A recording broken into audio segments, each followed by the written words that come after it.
Bem-vindos e bem-vindas ao É Apenas Fumaça, onde se fala sobre a sociedade com quem quer falar sobre ela. Eu sou a Diana Carvalho. Eu sou o Tomás Pereira. Hoje temos como convidada a Beatriz Gomes Dias, professora de Biologia no agrupamento de escolas Filipa de Lencastre e ativista e uma das fundadoras da JAS, Associação de Afrodescendentes em Portugal. Faz também parte da Comissão Política do Bloco de Esquerda. Bem-vinda. Muito obrigada, Diana, muito obrigada, Tomás, e muito obrigada pelo convite do É Só Fumaça para estar neste programa. À conversa com a Cristina Roldão e o Pedro Abrantes num episódio do É Apenas Fumaça, a Cristina disse o seguinte: existe racismo no sistema de educação em Portugal. Se nós pensarmos no racismo como algo que é estrutural e não algo como é individual, é a mesma coisa que dizer será que há capitalismo ou machismo na escola atualmente? É algo que atravessa todas as instituições. Tu és professora no ensino secundário, conta-nos a tua experiência sobre isto como professora negra. Há racismo na escola? Como é que afeta os alunos e como é que afeta os professores? A minha experiência é uma experiência bastante particular porque sempre tive, ou seja, fui sempre a única professora negra nas escolas onde estive, salvo duas exceções em que tive outros colegas negros. Portanto, não tenho trocas de experiências com outros professores afrodescendentes com os quais possa conversar sobre este assunto. No entanto, também a minha experiência é particular porque eu sou professora de Biologia e Geologia, estive 12 anos no ensino secundário e este curso, portanto a disciplina de Biologia e Geologia é aquela que os alunos que querem seguir os cursos mais exigentes, ou seja, aqueles em que as médias são mais altas, mais exigentes nesse sentido, ou que são mais competitivos ou considerados mais competitivos, que são os cursos de Medicina, Ciências da Saúde, Engenharia, têm que ter esta disciplina de Biologia e Geologia. E é aí que eu vejo claramente a separação que existe na escola. Portanto, eu, tendo estado maioritariamente nas escolas do centro da cidade, acabei por não ter muitos alunos negros ou afrodescendentes porque eles são poucos nestes cursos. Eles acabam por estar mais conduzidos, portanto, isto é um curso de ensino geral, não tanto um curso de ensino profissional, e estes alunos muitas vezes são canalizados para cursos profissionais e cursos vocacionais. E quando estão no ensino geral, escolhem outras áreas que não a ciência e tecnologia. Portanto, eu tive ao longo da minha experiência, se tive 20 alunos negros ao longo dos quase 20 anos que eu sou professora, terá sido o máximo de alunos negros que eu tive. Portanto, acabo por ter uma experiência que é bastante enviosada sobre a representatividade destes alunos no sistema de ensino português, o que me leva a acompanhar com bastante curiosidade os resultados e os estudos que nos ajudam a entender este fenómeno e a perceber porque é que isto acontece desta forma. É a montante que a seleção vai sendo feita, os alunos são afastados destas escolhas consideradas mais para a elite, eles vão sendo afastados previamente e nem sequer, ou ingressam muito pouco nestes cursos. Há também machismo no sistema de educação português? Aí a tua experiência se calhar é diferente, não sei se te confrontaste com isso alguma vez?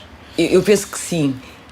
Embora a profissão seja maioritariamente feminina, portanto há mais mulheres a lecionar do que homens em quase todos os grupos disciplinares. Por exemplo, no meu grupo disciplinar nós somos 9 professoras e um professor, portanto somos 8 professoras e um professor, 9 no total. No entanto, existe uma ideia de que a liderança é uma liderança masculina. Continua ainda a haver um maior número de diretores de escolas do que diretoras de escolas. Se bem que as escolas, em quase todas as escolas onde eu tive, eram diretoras as pessoas que lideravam a escola. Portanto, continua a haver uma ideia de que o professor consegue ter uma maior capacidade de disciplinar os alunos, que as mães as professoras são muito maternais e que acabam por ter um papel mais suave na forma como lideram a sala de aula. E depois também há todos um conjunto de valorização da carreira, no sentido de que ela permite uma melhor gestão da vida familiar, pressupondo que é a mulher que vai fazer essa gestão da vida familiar. Portanto tem horários melhores, tem horários que dá mais tempo para ir buscar os filhos. Portanto, esta é a minha opinião, que é nestes pequenos aspectos que continua a haver machismo. Mas também importa realçar que a escola não existe destacada da sociedade. Nós vivemos numa sociedade patriarcal, não é? Em que há uma hegemonia masculina, e essa hegemonia masculina continua a estar na escola. E está muito presente nos currículos, na forma como os currículos são trabalhados, no modo como todo o contributo é maioritariamente masculino. Aí sim ainda há um viés e um condicionamento grande para um privilégio masculino, para uma valorização dos feitos e das conquistas masculinas. E o facto disso começar na escola acaba por ser a fonte do problema, porque é onde as crianças são ensinadas a comportar-se e depois transmitem esses comportamentos para a sociedade. Achas que é prioritário reformar o sistema de saúde, ou ter iniciativa para mudar isto no sistema de educação, para alterar este problema? Eu acho que é fundamental, é mesmo fundamental, porque se nós continuamos, eu sou professora de ciências, e se eu continuo a explicar a construção do conhecimento científico enquanto um empreendimento masculino, eu estou a transmitir às crianças a ideia de que são os homens que conseguem alcançar aquele saber que é considerado. Portanto, há inúmeras ideias pré-concebidas relativamente à ciência. É um saber que é considerado extraordinário, de grande dificuldade, não é? Só os muito inteligentes e muito espertos e muito capazes conseguem alcançar esse conhecimento. Portanto, e se eu torno todo este conhecimento especial como um empreendimento maioritariamente masculino e não tenho o cuidado de fazer pesquisa, de procurar o contributo das mulheres para a construção do conhecimento científico, mais não seja através da biografia de cientistas, levando os alunos a pensarem, a concentrarem a sua atenção sobre a investigação que foi feita por mulheres, os achados que foram feitos por mulher, o contributo que as mulheres deram para este corpo de conhecimento. Se eu não tiver essa atenção, eu continuo a reforçar a ideia de que o mundo é liderado por homens e que esta versão patriarcal que nos chega de todos os lados é a versão correta, não é a versão correta, é a única versão do mundo, e que não podemos transformar este mundo para um mundo mais igualitário, em que a diferença de género seja menos marcada. Portanto, é importante ter esta atenção, é importante pensar nisto, e não é evidente, muitas vezes não é evidente para nós enquanto educadores, que tem de ser, esta saliência tem de ser feita de uma forma propositada. Portanto, temos mesmo que fazer explicitamente este exercício de olhar para os nossos conteúdos, ver em que medida é que reproduzem modelos, quer sejam os modelos de género, quer sejam outros modelos, e tentar trabalhar para ajudar ou em colaboração a desmontar estes modelos para podermos construir outros mais justos. Também se aplica ao racismo, não é? Esse sem cuidado. Sem dúvida, sim.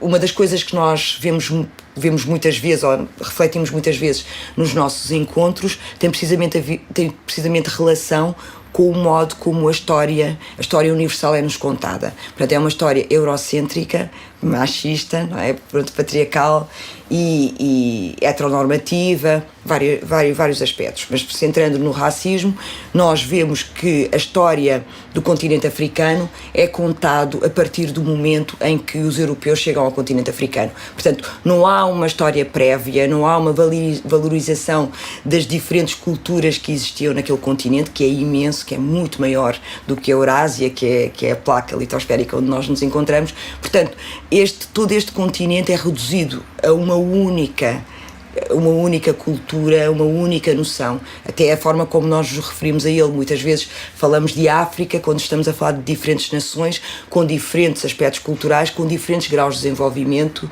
e com um contributo para a história universal bastante diverso também.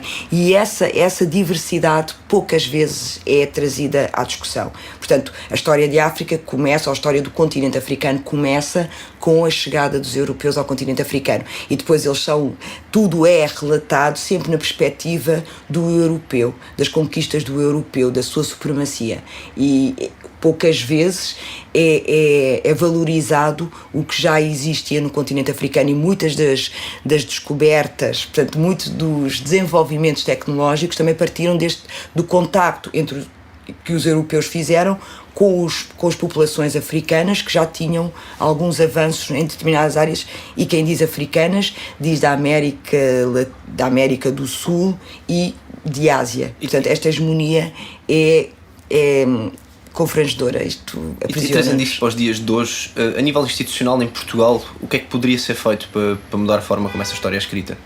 Eu acho que era importante uma revisão curricular, portanto, uma revisão que permitisse olhar para os manuais escolares e procurar uma mundivisão diferente. Não a nível do sistema de educação, falo no geral. Sim, mas para haver uma revisão curricular é necessário que sejam criadas comissões. Estas comissões podem ter intervenção, até pode ser uma comissão que seja criada pela Comissão de Educação da Assembleia da República, que coloque esta pergunta e que promova uma discussão em torno do assunto para poder encontrar alternativas ou estratégias alternativas para a construção de uma outra forma de relatar a história. Portanto, pode ser constituída uma comissão, podem ser criados, portanto, nós, enquanto JAS, queremos criar massa crítica ou ampliar a massa crítica para podemos fazer pressão nesse sentido, para que sejam constituídas comissões que olhem para esta realidade, para a forma como a história é contada, para a forma como o conhecimento é organizado, e promover este debate poderá trazer ou criar estruturas que consigam conceber alternativas. No programa do PS, que é hoje Governo, para as legislativas de 2015, apenas uma vez a palavra racismo apareceu, 0 vezes a palavra africano e 0 vezes negro. Na do Bloco de Esquerda, de que fazes parte, aparece 2 vezes a palavra racismo, 0 vezes a palavra africano e 0 vezes negro. Há falta de vontade política e social em abordar o tema do racismo, e porquê é que os partidos não formulam medidas específicas para o problema do racismo? Isso é uma questão super interessante, e nós temos estado a pensar nisto profundamente, porque uma das respostas a essa pergunta tem a ver com uma ideia pós-racial que existe. Ou seja, os partidos de esquerda, principalmente o Bloco de Esquerda e o PS, têm uma concepção de que o que é importante atuar hoje, ou a intervenção será mais importante se ela for feita naquela ideia da luta de classe. Ou seja, nós temos que trabalhar sobre os rendimentos, sobre a valorização das pessoas, sobre o combate anticapitalista, no caso do Bloco de Esquerda. Portanto, atuar na diferença do salário, portanto, atuar na remuneração, equilibrar a diferença que existe de rendimento. Portanto, e essa ideia da classe social é uma ideia que abrange a população maioritária e abrange as minorias. Portanto, as minorias também estarão envolvidas aqui. E não há uma ação concreta que visa resolver as questões do racismo institucional que nós identificamos. Portanto, o racismo é visto como uma área em que o movimento social irá intervir. Portanto, existe o SOS Racismo, que tem um papel importantíssimo nessa ação. Em 2011 nós o Bloco de Esquerda apresentou, entre várias propostas, uma proposta que era do direito de voto dos imigrantes. Portanto, existem associações de imigrantes que trabalham estas áreas, portanto, que criam a massa crítica e criam mobilização social para depois o partido acompanhar essa mobilização social. Mas é suficiente fazer isso fora de uma luta partidária? Ou seja, dar visibilidade e discutir o racismo fora de um contexto partidário é suficiente para mudar a abordagem ao problema? Porque a abordagem que tu referiste agora dos partidos políticos acaba por ser muito de continuidade daquilo que tem sido feito nos últimos anos na sociedade portuguesa, que é não falar no problema na esperança de que ele eventualmente se deixe tornar um problema. Até quanto é que isso é eficaz? Houve transformações grandes, portanto o racismo passou a ser, portanto é uma contraordenação, ainda não é crime, portanto há petições para que, e há um movimento no sentido de tornar o racismo, criminalizar o racismo, portanto houve transformações na sociedade portuguesa muito lentas, menos do que aquelas que eu gostaria que tivessem acontecido, e penso que aí os partidos tinham um papel importantíssimo em potenciar esta transformação se trouxessem estes temas ao debate. O que acontece é que neste momento a pressão portanto, a pressão que a austeridade criou sobre o país, a pressão dos salários, a pressão da recuperação de rendimentos, esvaziou, na minha opinião, o debate em relação de outras causas que não sejam estas. Portanto, e é preciso trazer este tema ao debate e é preciso pressionar, portanto, é preciso ganhar espaço, é preciso potenciar todo este assunto e é preciso fazê-lo em conjunto com os partidos políticos também. Não me parece que a sociedade civil sozinha seja capaz de o fazer, ou seja, as associações e o movimento social têm importância, pressionam os partidos a colocar o racismo na agenda e a debater o racismo, que é isso que nós estamos a fazer, mas os partidos políticos têm que acompanhar este movimento porque é na Assembleia da República que as leis são mudadas e é aí que a transformação social primeiro é legislada e depois então irá ser posta à prática com um conjunto de medidas concretas. Portanto, é extremamente importante tornar o racismo um assunto central da sociedade portuguesa, porque há aspectos do racismo institucional que têm de ser corrigidos. E dizer que o racismo não existe em Portugal não é verdade. Dizer que vivemos numa sociedade pós-racial não é verdade. Há imensos assuntos que estão na base da construção da ideia de raça, portanto, desta relação étnico-racial que existe entre as pessoas, que têm a sua raiz na escravatura, no colonialismo, e são coisas das quais Portugal está profundamente envolvido e que importa discutir, e essa discussão ainda não começou, ou seja, não começou numa forma alargada. É claro que ela começou e nós todos, toda esta consciência antirracista que eu hoje tenho foi alicerçada nas discussões prévias que foram acontecendo em associações, mas é importante alargar esta discussão a toda a população portuguesa. É preciso que as pessoas se inscrevam, é preciso que as pessoas pensem sobre o racismo e deixem de olhar para o racismo enquanto uma questão individual, mas sim enquanto uma questão coletiva que nos diminui a todos e que nos prejudica a todos. E os partidos políticos têm de se inscrever neste debate e eu acho que é a altura de considerar que separar o racismo da classe social é um erro, porque o que nós vemos é que, embora possa haver questões que afetam negros que têm a ver com as questões de classe social e rendimento, mas há outras questões que não estão relacionadas com isso. E para além disso, se nós olharmos só para a questão da classe social, depois temos muitos negros representados na base da pirâmide. Portanto, importa questionar porquê e impor medidas positivas que promovam essa transformação.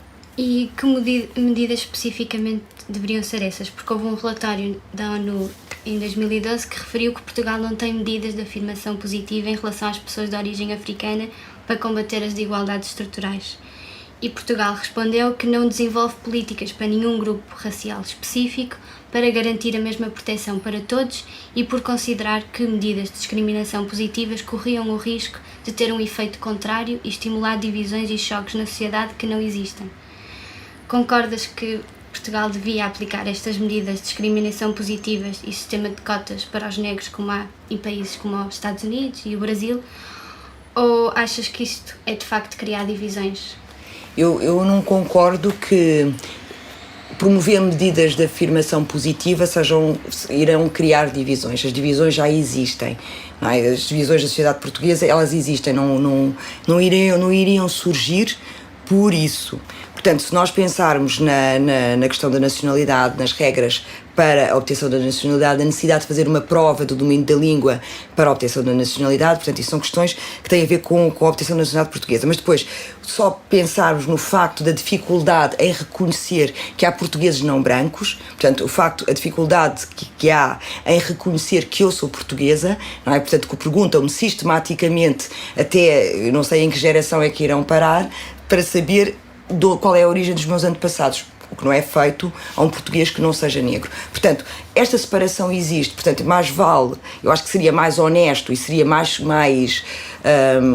iria ser mais profícuo ter uma discussão que se baseasse na ideia concreta e clara de que existe racismo na sociedade portuguesa e que existe um racismo institucional que coloca à margem da participação um número enorme de pessoas e que essas pessoas devem ser incluídas na discussão.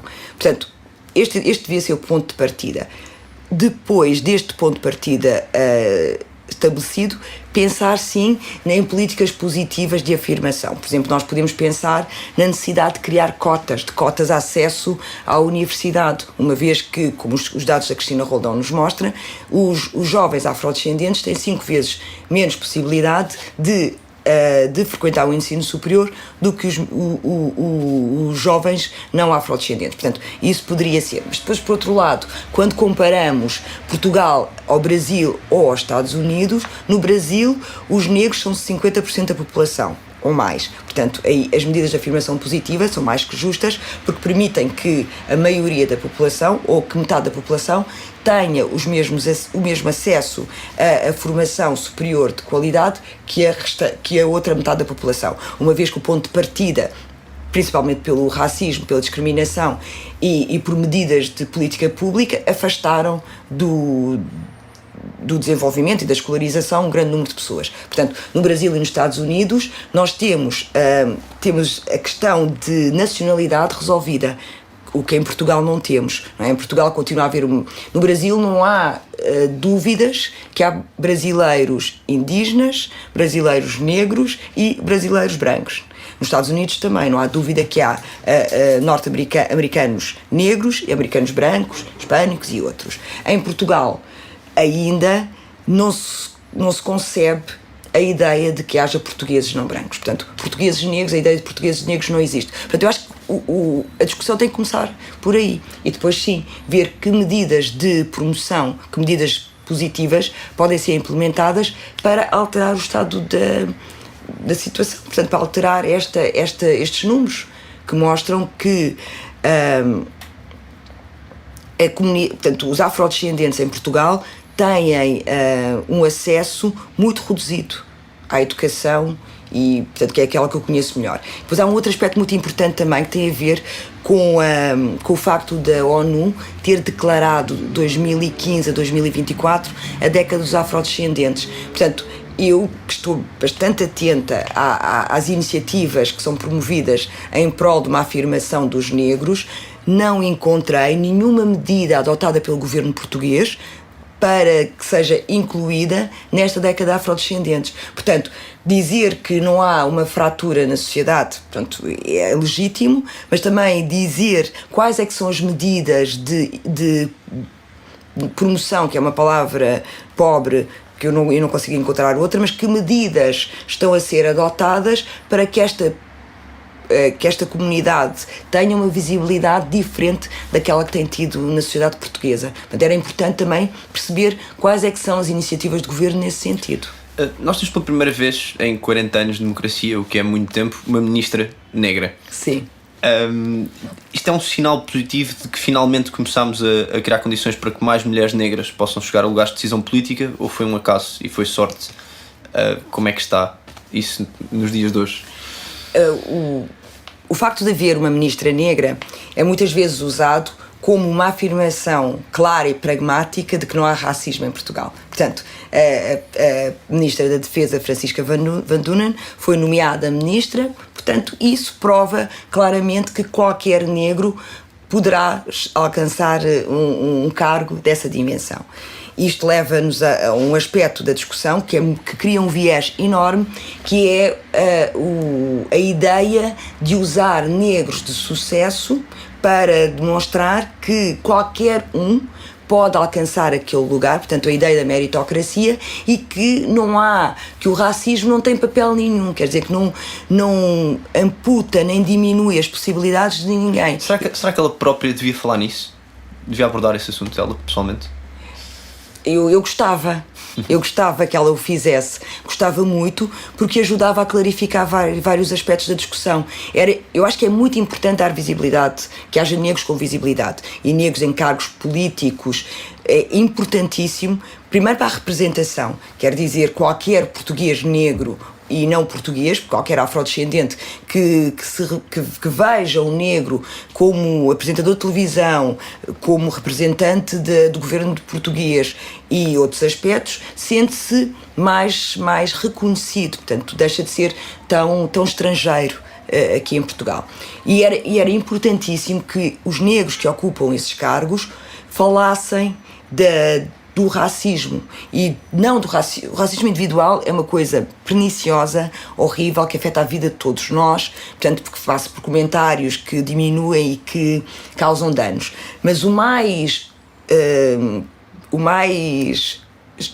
desestruturante é o racismo institucional, aquele que vai amputando a possibilidade de construção de um projeto de vida a longo prazo. Portanto, e era importante os negros que estão em lugares de destaque, que viveram, penso eu, não quero falar da biografia da ministra Francisca Van Duna, mas penso que, sabendo que o racismo em Portugal o racismo individual passa em pequenas coisas, possivelmente a ministra terá tido episódios de violência racista, que terá ultrapassado, e que é importante trazer isso à discussão. É importante afirmar que o racismo pode ser combatido. O racismo deve ser combatido, e o combate ao racismo deve nos envolver a todos, quer sejam afrodescendentes ou não. E é importante que pessoas com destaque o digam.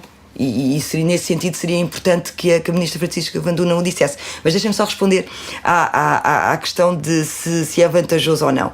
Quando a ministra Francisca Van Duna foi nomeada, meus colegas na escola perguntaram-me se eu achava que Portugal era um país racista.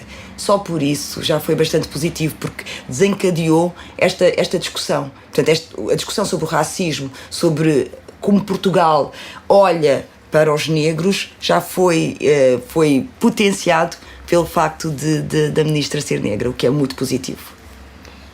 Num episódio nosso do É Apenas Fumaça, o Miguel Valde Almeida disse: as lutas feministas e as lutas LGBT para mim devem estar ligadas, mas elas nunca estiveram ligadas. Há muitos sítios onde elas estão completamente separadas, onde são antagonistas. Há muitas teorias que veem as coisas em separado, mas eu por acaso vejo muito junto. A luta feminista foi historicamente uma luta de mulheres heterossexuais e brancas? Sim. Eu li há pouco tempo um artigo sobre o feminismo negro, e quando comecei a pensar sobre o racismo, comecei precisamente a pensar na questão feminista também, e a perceber que as questões que são colocadas às mulheres negras são diferentes das questões que são colocadas às mulheres brancas. Porquê? Porque para além do género há a questão do fenótipo, da cor da pele, à qual se associa o racismo. Portanto, o feminismo, portanto, as questões de género une o feminismo todo, mas depois temos as questões étnico-raciais que separam as mulheres negras das mulheres brancas. E há um discurso que é de uma ativista do século XIX, que é Séjour Tournée, que é Ain't I a Woman, que é precisamente, ela era uma escrava liberta, que faz um discurso que é considerado discursos fundadores do feminismo negro, precisamente porque ela realça todos os aspectos da carga que é colocada sobre uma mulher negra, da carga de trabalho, de todas as exigências. Portanto, ela tinha sido escravizada. Portanto, todas as exigências que são colocadas às mulheres negras que não são trabalhadas no feminismo branco. Portanto, isso faz com que o feminismo negro seja separado do feminismo branco. Há uma questão que é a supremacia branca, que é o privilégio branco, que também entra nas questões do feminismo. Achas que isso acontece em Portugal? Ou seja, as mulheres negras não estão representadas nos movimentos feministas cá? Penso que não, porque nós, quando organizámos o Dia da Mulher Africana, uma das coisas, um dos objetivos era precisamente... Nós organizámos o Dia da Mulher Africana, peço desculpa, vou reformular, em associação a uma outra associação que se chama FEMAFRO. E esta associação é uma associação de feministas negras afrodescendentes. E o objetivo dessa associação é precisamente trazer à discussão as questões do feminismo negro, porque nas associações feministas não tem havido representação das feministas negras em Portugal. Portanto, e é importante que estas mulheres sejam incluídas, para além de haver questões próprias que estão associadas às empregadas do serviço doméstico e de limpeza, que são questões que também são tratadas por esta organização. Portanto, o feminismo negro, na nossa opinião, está subrepresentado em Portugal. Pegando numa coisa que tu disseste aí, achas que discriminação sofrem as mulheres negras no mercado de trabalho? Tu falaste aí nos serviços de limpeza. Eu vou contar um exemplo que eu acho que isto ajuda-nos a perceber o tipo de discriminação. Nas escolas onde eu trabalho, como eu vos disse, eu e talvez outro professor, um ou outro professor, somos negros. Portanto, havia 1 ou 2 professores negros na minha escola. E a escola é maioritariamente branca durante o dia. E no final do dia, quando chegam as empregadas de limpeza são, na sua maioria, ou pelo menos aquelas que trabalhavam nas escolas onde eu tive, são na sua maioria negras. Portanto, é o único momento em que há muitas mulheres negras nas escolas. Outro aspecto também tem a ver com o movimento pendular na cidade. Portanto, nós raramente vemos aqueles que limpam a cidade. Portanto, as mulheres empregadas de limpeza entram na cidade por volta das 5, 6 da manhã, limpam os escritórios e depois saem. Portanto, isto quer dizer que há todo um papel de... há todo uma zona onde estas mulheres são colocadas, e elas são colocadas como empregadas de limpeza e como não pertencendo ao mesmo território que nós. Portanto, esse é um tipo de discriminação bastante marcado. Raramente, ou muitas vezes, quando pensamos numa mulher negra, associamos à empregada doméstica e poucas vezes associamos a outras profissões. Portanto, isto é um aspecto muito marcado da discriminação. E que mais questões específicas é que afetam as mulheres negras? As questões específicas para além das questões profissionais. Sim. Portanto, existe uma ideia tradicional, isto também tem a ver com a escravatura, da força das mulheres negras, que elas conseguem, são sempre mães, que emocionalmente fortes, que aguentam todo o tipo de sofrimentos e de arguras, portanto, e que são provedoras. Portanto, isto é uma carga muito marcada. Depois também há aquele aspecto que tem a ver, mais uma vez, vem do nosso passado, do passado do facto de ter havido um comércio transatlântico de pessoas escravizadas, portanto, e que essas pessoas eram fenotipicamente negras. Então foi associado muitas vezes uma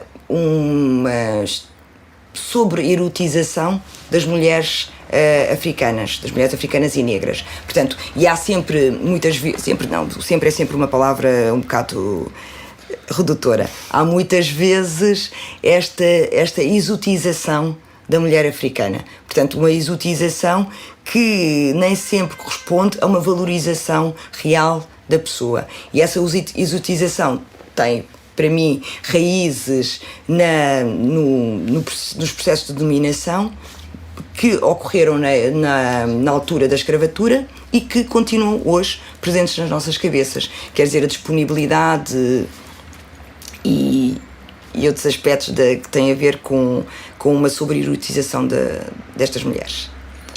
E para terminar... Sim. Força. Consideras que há um movimento para a igualdade racial em Portugal e o que é que falta fazer a esse nível? E já agora, ao nível do feminismo das mulheres negras especificamente? Está bem. Muito bem. Eu acho que há um movimento para a igualdade racial. É um movimento tímido que já se iniciou na década de 70, 80 em Portugal, com pequenos coletivos que se debruçavam sobre necessidades específicas dos negros. Nessa altura eram de pessoas que tinham vindo para Portugal depois do período da descolonização e que tinham questões específicas de vida na sociedade portuguesa. Esses movimentos, alguns deles desapareceram, mas formaram outros. Portanto, e nós somos todos muito o produto dessa reflexão que foi iniciada por nossos pais, por amigos dos nossos pais, portanto, por pessoas que estavam bastante engajadas, também não me consigo lembrar de outra palavra, engajadas no combate antirracista, que tiveram também envolvidos nas lutas de libertação e que tinham esta reflexão toda sobre a relação com Portugal. Portanto, e esses movimentos, embora muitos deles tenham desaparecido, que criaram embriões em outros movimentos que foram surgindo. Depois também temos o contributo fundamental do SOS Racismo, de outros movimentos como... este é um bocadinho mais recente, mas associações que foram surgindo, como o Ainda Juventude, que também ajudaram a contribuir para a formação de ativistas, e tudo isto somado faz com que surja um movimento de igualdade racial tímido, que está a crescer, portanto, em parte alicerçado em percursos individuais que culminaram em coletivos que estão a promover este debate.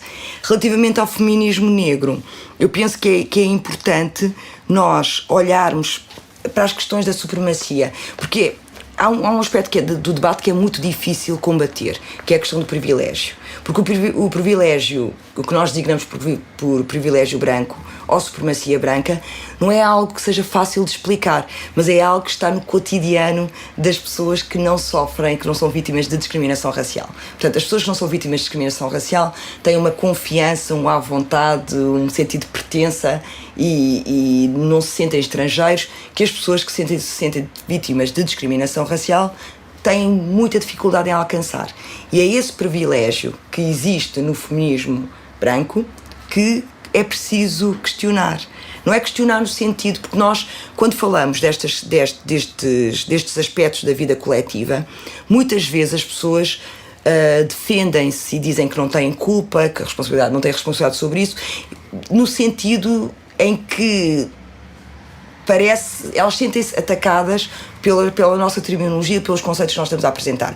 Mas, na verdade, todo este debate antirracista não tem nenhum objetivo de atacar ou agredir as outras pessoas. O que nós pretendemos é clarificar conceitos, promover o debate e descolonizar as nossas mentes, alterar a forma como nós olhamos para o mundo e olhamos uns para os outros. E este processo deve ser feito por todos, negros e brancos. Portanto, é muito importante clarificar isto, porque muitas vezes acusam-nos de estarmos a criar fraturas, a criar uma sociedade uma sociedade racializada, portanto, baseada numa distinção étnico-racial, que não é esse o nosso objetivo, mas é importante não esquecer a raiz dos diferentes conceitos. Portanto, um dos aspectos fundamentais é este aspecto da supremacia, discutir a supremacia e conseguir identificar questões que sejam questões que são diferentes nos grupos, portanto, que são as questões relacionadas com o racismo. Portanto, e o racismo determina a exotização da mulher negra, determina o lugar que ela ocupa na sociedade, determina o território onde ela se desloca, determina a insegurança que ela tem face à reivindicação dos seus direitos, e tudo isso tem que ser trabalhado. Portanto, e é esse trabalho a que nos dispusemos a fazer. Este foi mais um episódio do É Apenas Fumaça, onde se fala sobre a sociedade com quem quer falar sobre ela. Muito obrigado à equipa: Diana Carvalho, Ricardo Ribeiro, Pedro Zuzarte, Bernardo Afonso, Maria Almeida e Pedro Cardoso. Obrigado, Beatriz. Muito obrigada por me terem convidado. A música é dos Lotus Fever. Visitem-nos em apenasfumaça.pt para mais episódios. Até à próxima.